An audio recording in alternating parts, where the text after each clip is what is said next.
What's happening, everyone? Welcome back to another FPL video. Today on my channel, my name is Mo, and we're going to be discussing the wildcard draft for Game Week 31 for the FPL season 2020-2021. Now, I did one last week for Game Week 30.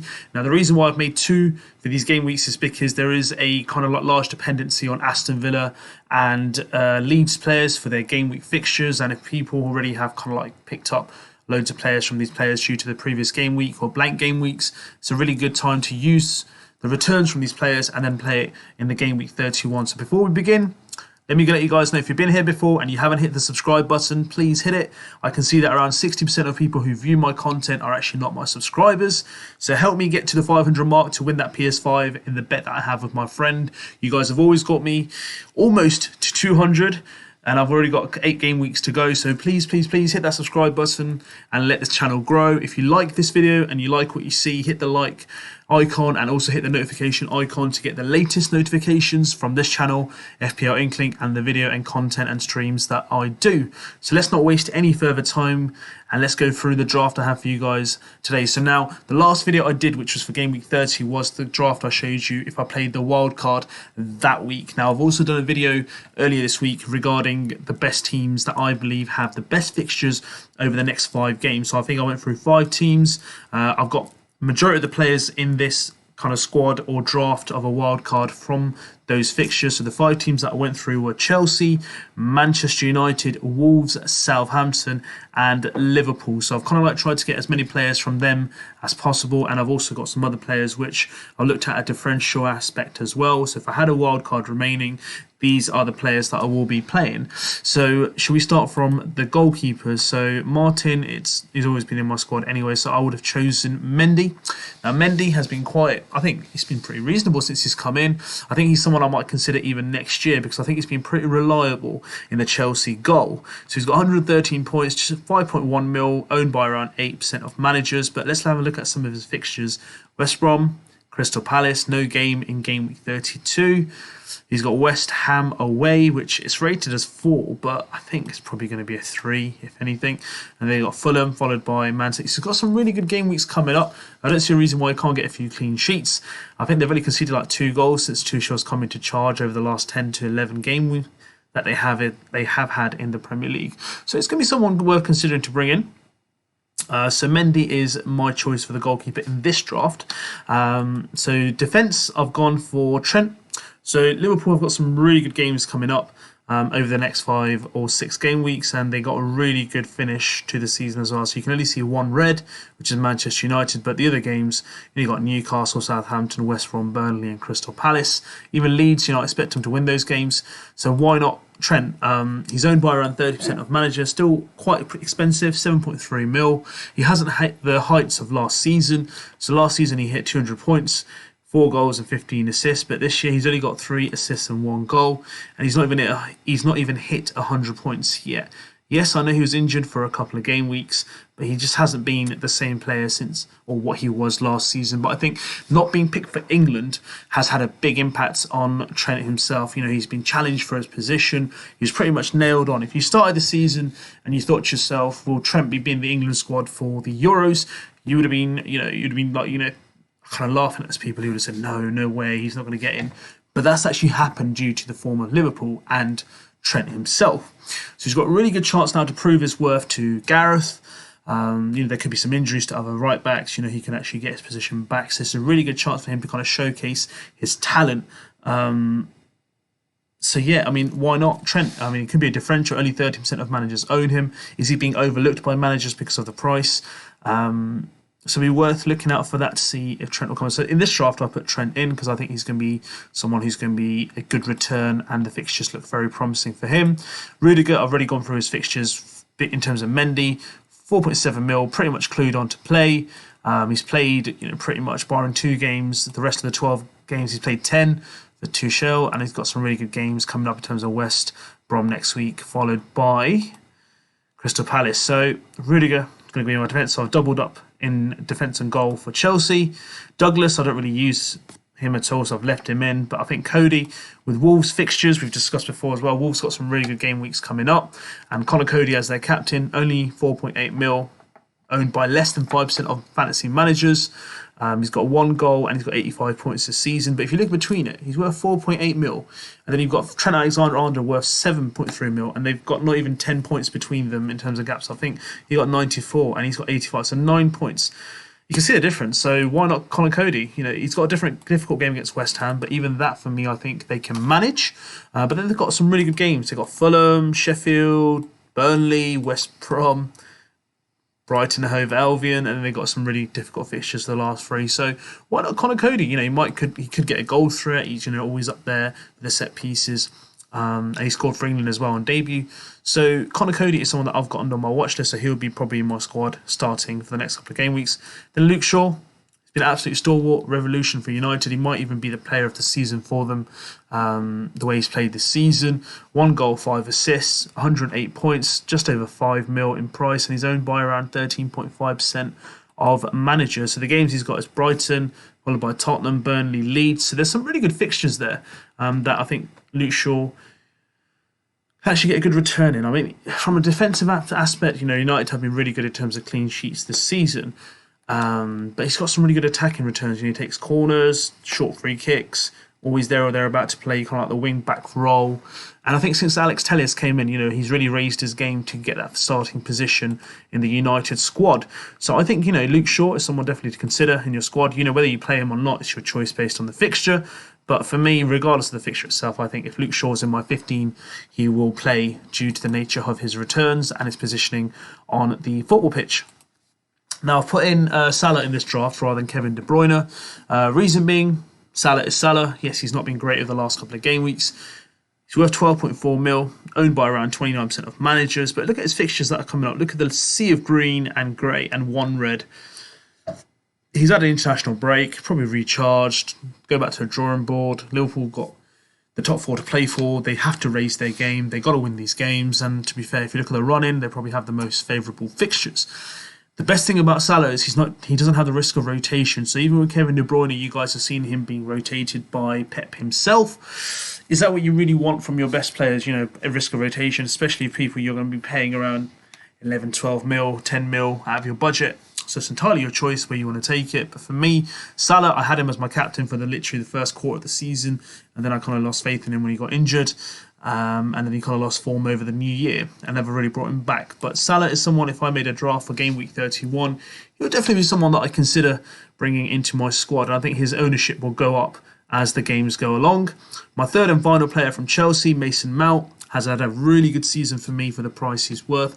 14.6% ownership. Now, in terms of like the attacking players for Chelsea, you've got Mount, you've got Jorginho, you've got Kante, you've got Pulisic, you've got Werner, Havertz, Ziyech. So I've named about 8 players that, you know, kind of play around the midfield / kind of like forwards ends. Tammy Abraham, for example, I've forgotten him as well. Giroud. I think Mount is probably the first person that will be kind of like the nailed on for the spot that he plays. So he's only 7 mil. In terms of returns, 5 goals, 5 assists. And the fixtures we've been through before look quite favourable in terms of West Brom and Crystal Palace over the next 2 game weeks. He's also scored and assisted in the 2 England friendlies. And he's pretty much on Gareth Southgate's radar to be playing in the qualifiers against Poland later this week. So that'll be interesting to see what Chelsea have to say in terms of the games he's getting internationally, whereas most teams have requested no more than 2 games on the international front. So Mount, I think, will be a good shout to get in. Jesse Lingard, we've got 15.4% ownership, 6.2 in price, 56 points total. But in the last couple of game weeks, look, he's got 5 goals and 3 assists. He's looking really menacing up front. Now, this is where the confusion becomes. You can see a lot of red in the first half of these fixtures that he has remaining over the next 8. But if you look at the last 4 out of 5 in the last game weeks, you know, he's got a sea of green. So Lingard might be a really good shout to bring in now before his price and ownership goes up to get some returns if he can against Wolves, Leicester and Newcastle, which I think he can. And even like Everton's number 4, I reckon, you know, that could be a difficulty of 3. So yeah, I mean, it'd be worth getting him in to see what he can give you. And Lingard, I think, would be a good shout as well for you to have in your squad. Now, I've got Aubameyang in here. Everyone's probably raising their eyebrows while I've put him in. Yes, I've had my fallout with Aubameyang. Yes, he's out of my squad. But I can't ignore the fixtures he has. So if I was to play this, I have to play this with honesty, guys. I'm going to be honest with you guys. If I was playing a wild card, I'd definitely bring him back in. That whole fiasco of the Tottenham game was just a bit too much for me. He hasn't been that same player again. Just like Trent, the big guns from last year haven't really, barring Bruno Fernandes, hasn't really kind of kicked on. Even Sterling's not had the same season. Mane's not had the same season. Trent Alexander, Robertson. I've got another example here. You can see that he hasn't hit the heights of Aubameyang over the last couple of seasons. I think he got 200 points twice in 2 seasons. Yeah, so they haven't hit the heights. So maybe next season they can, or they can have a good end to the season. He only got 2 points against West Ham in that 3-3 game. But look at these fixtures here. Barring Liverpool, they've got Sheffield United, Fulham, Newcastle, West Brom, Crystal Palace, Brighton. So there's a good chance that he can get some really good returns. Again, is it better to get him in now before his price rises or his ownership goes up? So Aubameyang will be someone that I'll consider bringing in, just based on the fact that of his fixtures, and he's a club captain, so unless he's late to the game, sorry I had to do that, I'll take a dig, he will be playing in that squad. But Lacazette's done really well, Pepe's done really well, Smith Rowe's done really well, Saka's done really well, Odegaard's done really well, so Arsenal, they've got a lot to choose from, so the only thing might be maybe risk of rotation, but there's also Europa League as well, so it'll be worth watching out to see where Aubameyang fits in or where he'll be rested, and what kind of priority Arteta gives to the Europa League in comparison to their league finish. So Aubameyang's someone that we can consider, but there are also other options for 11 mil if you're looking for around that price range. You've 11.5 mil. Sorry, you've got Bruno Fernandes, Kevin De Bruyne, Sterling, Mane, so they're around that price as well, so they're probably someone you guys can consider as well. Then I've got Jota in as my third Liverpool player. Again, fixtures seem really good, 4.6% ownership, 6.7 mil in price, but this guy, he makes Liverpool tick up front. I think they lost their balance when he got injured and he wasn't part of the squad itself, but I think him coming back in kind of adds that kind of flavour back to Liverpool. And in terms of rotation, I don't think there'll be much rotation in terms of Jota up front, but he'll be someone I'd consider having. My midfield, it gives me a solid 5 midfielders who I know that won't be benched or kind of like rotated as frequently. So that'll be my 5 midfielders. The next player I'm going to go up front is going to be Bamford. We've just discussed before, he's kind of selfless. He kind of gives as much as assists in terms of goals. 14 goals, 9 assists, over 150 points this season, nearly 50% ownership. Yes, he's got a few tough game weeks coming up, but once those 3 games are over, look at the sea of green after that. So it might be worth sticking with him. You might see a lot of ownership go down, or he might go on people's benches, which is understandable. But don't give up hope on Bamford, because he can come good on the big games, and he's proven that against Liverpool earlier this season, the first game of the season, and he can actually give a good return. So Leeds actually do have some really good fixtures, as you can see, after their kind of like tough patch of the next 3 out of 4 games that they do have. So Bamford, please stick with these on set pieces. If he's fit, he'll always start. And I think Bielsa likes the philosophy that he brings to the squad. The next striker is obviously Harry Kane. I mean, whenever I play Fantasy Premier League without Harry Kane in my squad, there's always a kind of like doubt in my mind that, I hope he doesn't get a good return. I hope he doesn't do too well, because the moment Kane scores and you don't have him in your squad, kind of like the whole week or the game week just feels like a flop. The guy's just so good. He's just always there or thereabouts. He's on set pieces. He does penalties. He's there for the headers. He gives you assists. He'll bang in the goals. He's a proper number 10 for Tottenham and England. This guy's an asset. He will go down in the history books as one of the greatest, if not, the greatest strikers that the Premier League has ever seen. Yes, you got Alan Shearer, who's got a phenomenal record, but I reckon if anyone's going to break that 260 goals, it's going to be Kane. And I really hope if he does leave Spurs, he stays in the league, because I thought Aguero would have probably broken it or taken it close. But I think the next best candidate is probably going to be Harry Kane, if ever that record is to be broken. So yeah, Harry Kane itself, he's got Newcastle this week. Let's have a look at some other fixtures that he may have. Manchester United, Everton, Sheffield, Leeds. You can see there's a lot of grey, hardly, 2 reds only out of the next 8 game week fixture, he has. So why not? Kane's always a banker. He'll do well in the big games for you as well, and he's got nearly 200 points already. And last season he got a total of 158. So the highest he's ever got is 224. He's already on 191, so he only needs 9 plus 24. 33 points in the next 8 game weeks, which averages just over 4 points a game, which I think he'll break. So I think, he could get close to around 250, 260 points this season, which is quite phenomenal for a striker. The only thing I'm concerned about is just like Aubameyang last season, is Kane going to be a midfielder next year? That's yet to be seen, but you never know with fantasy. Premier League, they can do things like that to cause a surprise. And last but not least, I've chosen Che Adams as my third striker. Now, Che Adams, why Che Adams? Southampton was one of my teams who I thought had one of the best fixtures run-ins, and he's been in some really good form in the last 3 game weeks. He's got 3 goals for Southampton in the absence of Danny Ings. He's owned by 5.3% of managers, 5.8%. But look at these fixtures he's got. He's got Burnley and West Brom, so I can play him for those 2 game weeks. He's blanked in the next 2 game weeks after that, so he can be on the bench. And I can play a 3-5-2, so I've got 5 midfielders that are playing, or I've got 4 defenders who are definitely going to be, in and around in terms of shouts of playing. Then they've got Leicester, Liverpool, which are difficult games. Fulham and Leeds should be okay and manageable. And they've got Crystal Palace to be rearranged, along with Tottenham rearranged and West Ham. So you can see that, Che Adams might be a good differential, a good player to think of. And I think, the way Southampton have been playing recently, they've really kind of brought their game up. They've been really unlucky in some of the games. They played really well against Man City and they lost 5 goals to 1 or 2, I think it was, which is a shame because they did really well. And I think, it's something that, the character they are showing, despite the injuries that they keep getting constantly throughout the season. I think Southampton have done pretty well. So if I was to play this team, probably Mendy in goal. I'd play a 3-5-2 formation.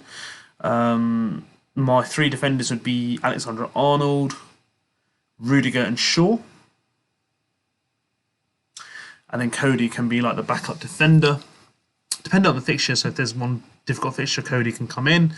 And then I'll play the 5 midfielders that you guys can see with my 2 strikers as Bamford and Kane. But I might go Che Adams, so I might drop maybe... Who to drop out of those 3? Oh, there's 5. Even Aubameyang, because he's playing Liverpool. I might drop Aubameyang and play Che Adams, which might be a good shout. So you might be thinking, wow, that's like £11 million player dropping there. But it might be the call, or might be the call of the kind of game week, because you've got Aubameyang playing Liverpool, who might be a risk of rotation, rest, or might not even do that well. But then you've got Che Adams, who's got a really good game that he's playing. So let's show you what team he's playing once again. He's got Burnley at home, so Burnley are quite rigid in defence. But hey, if you don't take risks, you won't get the reward. So it might be worth being brave.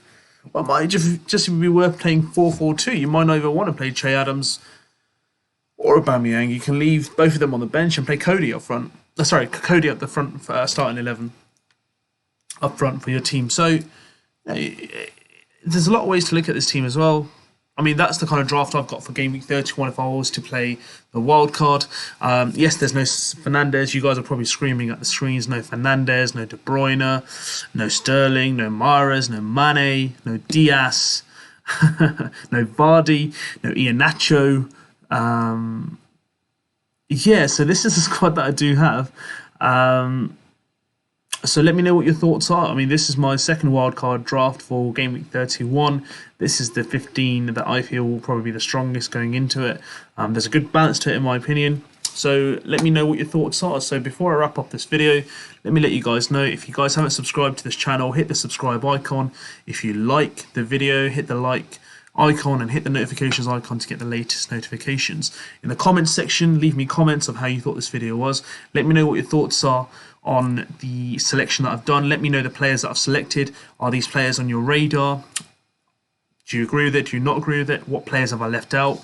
Who's on kind of like your agenda that you want to bring in terms of transfers or like the wild card itself? So let me know all that. Let me know if you agree with it, if you disagree with it, if you like the formation that I'm playing, you're not liking it.